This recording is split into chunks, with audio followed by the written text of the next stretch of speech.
कधी असा विचार केला आहे का, माणूस चूक का करतो? आपण अनेकदा म्हणतो, माझ्याकडून चूक झाली. पण कधी विचार केला आहे का, ती चूक अचानक का झाली? किंवा ती चूक होण्यासाठी आधी त्याचे विचार मनात जन्म घेतात. जगातील बहुतेक पापे ही कृतीतून नाही, तर आधी विचारातून जन्म घेतात. म्हणूनच समर्थ आपल्याला मनावर नियंत्रण ठेवण्याचा एक अत्यंत महत्त्वाचा नियम सांगत आहेत. अरे मना, चुकीच्या वासनांना आणि पापी विचारांना मनात येऊच देऊ नकोस. श्लोक: मना पाप संकल्प सोडून द्यावा, मना सत्य संकल्प जीवी धरावा, मना कल्पना ते नको विषयांची, विकारे घडे हो जनी सर्वचीची. जय जय रघुवीर समर्थ. मना पाप संकल्प सोडून द्यावा.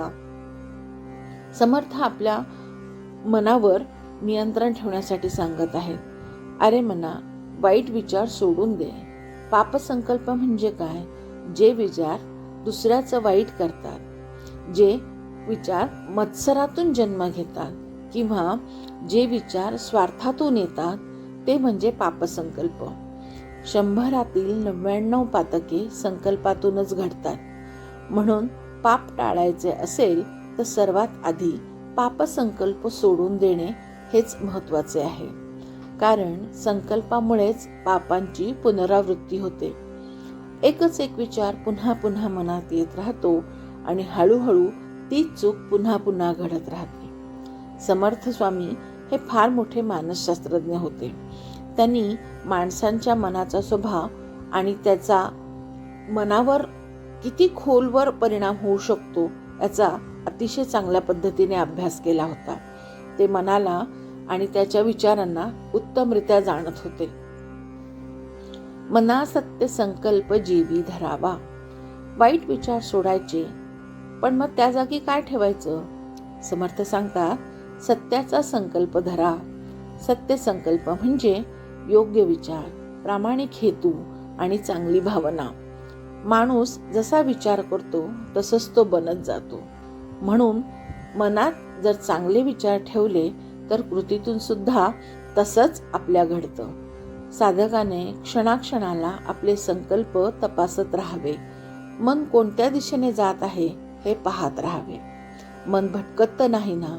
आपण साधना व्यवस्थित करत तर आहोत ना, याचाही विचार साधकाने केला पाहिजे. मना कल्पना ते नको विषयांची.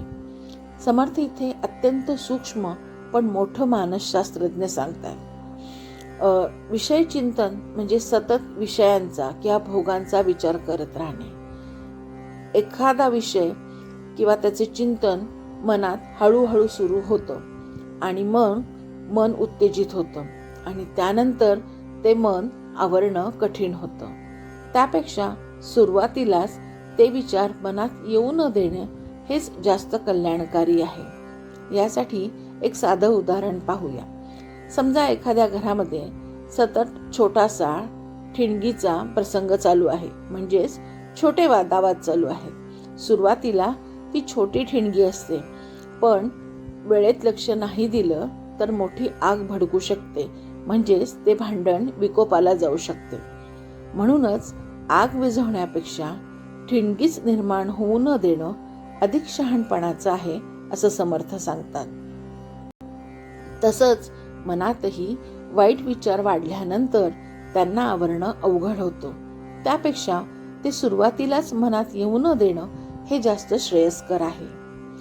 भगवद्गीतेमध्येही आपल्याला भगवंत हेच सांगतात. कर्मेंद्रियाचे दमन करून विषयांचे चिंतन करणाऱ्याला भगवंत मिथ्याचारी म्हणतात.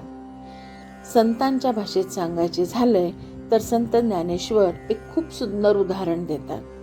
एकीकडे झाडाच्या फांद्या तोडायच्या आणि दुसरीकडे त्याच्या मुळांना पाणी घालायचं. हे कितपत योग्य आहे? तसंच बाहेरून आपण इंद्रियांना आवरतो असं दाखवायचं, पण मनात मात्र त्याच विषयांचा विचार चालू ठेवायचा. हे योग्य आहे का? ही खरी साधना नव्हे. अजून एक आपण उदाहरण पाहूया. आजच्या काळात आपण मोबाईलचा वापर करतो. समजा आपण फक्त एक व्हिडिओ पाहिला मोबाईल उघडतो, पण त्यानंतर एकामागून एक व्हिडिओ, रील्स, पोस्ट दिसत राहतात. हळूहळू आपण त्या सगळ्या गोष्टींमध्ये गुंतून जातो आणि नकळत एकाचे 2 तास, 2चे 3 तास कसे झाले हे कळतही नाही. सुरुवात फक्त एका छोट्याशा क्लिकने झालेली असते. मनात विचारही तसाच असतो. एक छोटासा मनात विचार येतो, तो वाढत जातो आणि हळूहळू मन पूर्णपणे त्यात गुंततं. म्हणजेच त्या विचारांवरती मन अधीन जातं. म्हणून समर्थ सांगतात, वाईट विचारांचा पहिलाच अंकुर मनात येऊ न देणं हे जास्त योग्य आहे. समर्थ आपल्याला यातून हेच लक्षात ठेवायला सांगतात, पाप अचानक होत नाही, ते आधी विचारातून जन्म घेतं आणि नंतर कृतीतून उतरतं. म्हणजेच मनाला आपण जपलं पाहिजे, विचारांना जपलं पाहिजे, कारण मन शुद्ध असेल तर आयुष्यही शुद्ध होतं. जय जय रघुवीर समर्थ.